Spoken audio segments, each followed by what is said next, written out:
What is up, everybody? It is Mike from Sunny Slope Homestead for the people who haven't been here before. And it snowed yesterday, people. It freaking snowed. And guess what that means? We get to try out the Kubota plow.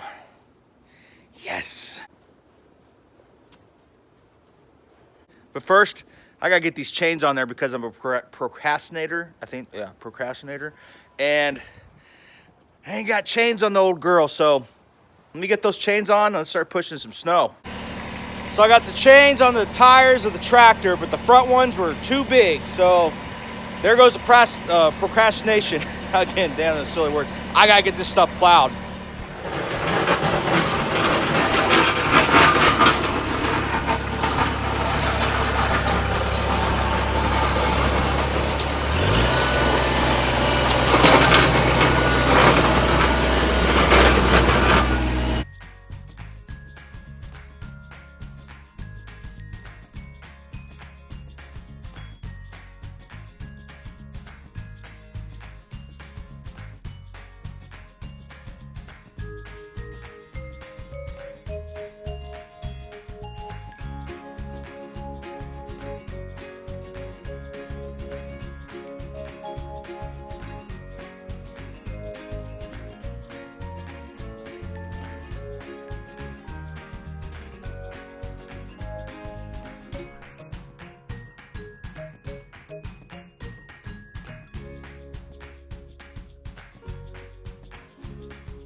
Guys, it is super cold out and Mama's on her way home and I gotta get this driveway plowed like ASAP.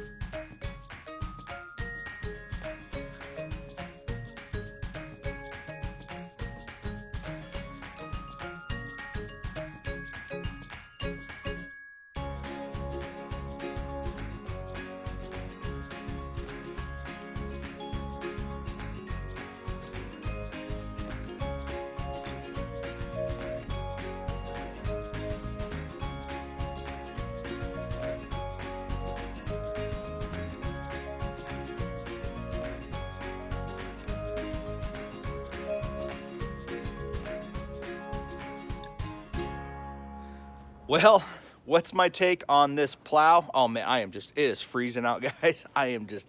But what's my take on the Kubota and the plow? Now, the snow that we got probably about 4 inches, more's on the way. And this plow, how did it do? Well, I've got a couple complaints. And they're not bad complaints, but there's a couple things I don't like about it.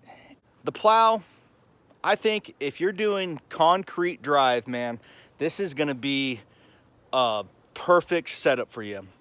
Now on gravel, the things I ran into is if you have gravel and you get your high spots and low spots that everybody always gets, this plow, you're gonna be constantly adjusting the ride height of this blade.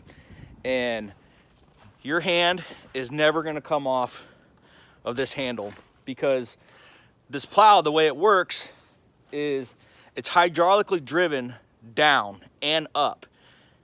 If you actuate the hydraulics all the way down, it will lift the front end of the tractor up. The problem with that is it's not free floating. So your high spots and low spots, your plow's not gonna do this. And you're gonna hit gravel and your front tires are gonna lose traction and you're not gonna be able to push snow. So you're gonna be constantly moving back and forth.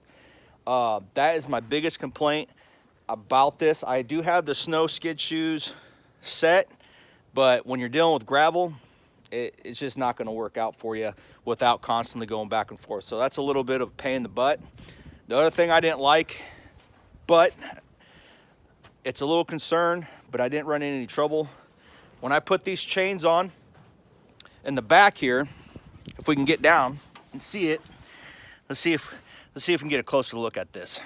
So you can see the clearance right there. If I can get the focus, you can see the clearance in your chains, and it's pretty well guarded. But if you look back in there, I don't know if you can see it, but you do have some hydraulic lines that are kind of exposed. Putting chains on, needless to say, was a little tough getting your hands back in there and feeding them in there. Kubota, they just don't give you a whole lot of room. You can kind of see right there. That's a sheath to a hydraulic line, and they do have this plate on there. But if you don't have your chains on there right, you're probably gonna rip a hydraulic line. I wasn't able to put the front chains on because the size that I got they were too big, or I need to trim the chains down. I held off to the last minute. That's my fault, but it did do okay without front chains on. Now, those chains on the back, this tractor had plenty of weight to go uphill, and believe it or not, it was able to push quite a bit of snow and not spin out. So I'm pretty happy with it. But like I said, the one thing that I don't like is that plow is hydraulically driven down, and it's not a free-floating plow, which I knew, but I didn't think I was gonna run into that many problems with it.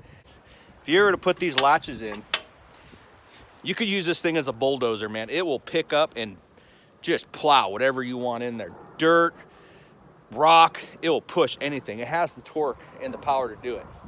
But you're gonna tear up a driveway a little bit. So my driveway is probably a little bit more even now that I got some high spots out of it. I did use the back blade to do a little finish work on clearing some stuff up, but we're getting more. So we're getting more snow. It's gonna be coming in, and we'll see how that goes. But as far as weight, it did fine. As you can see, my property is all up on a hill, and I had no problems at all getting through this stuff. Now, this was a light snow. It wasn't deep. There's a little ice underneath of it. We'll have to wait to see how it does if we get a foot of snow and see how well this pushes. But as far as concrete, that's all plow, guys. That's not a shovel. My plow, it took it right down, and it did really well on concrete. But like I said, the hydraulic non-free floating, it's like plowing with a tractor bucket on. So, oh well. All right, let's get back to it. Whew, you know what? I think after I get all my work done, I think I might have to hop into that. Because oh my gosh, my back is killing me, yo. It is killing me. It's gonna be hot tub time tonight, that's for sure.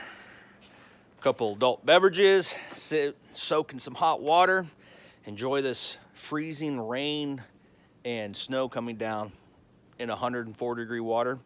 Yeah, I think that's what needs to happen.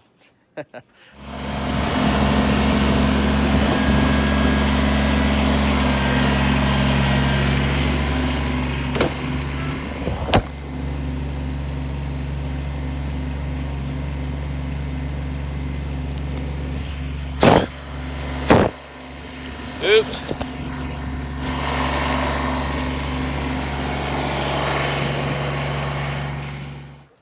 Oh, man.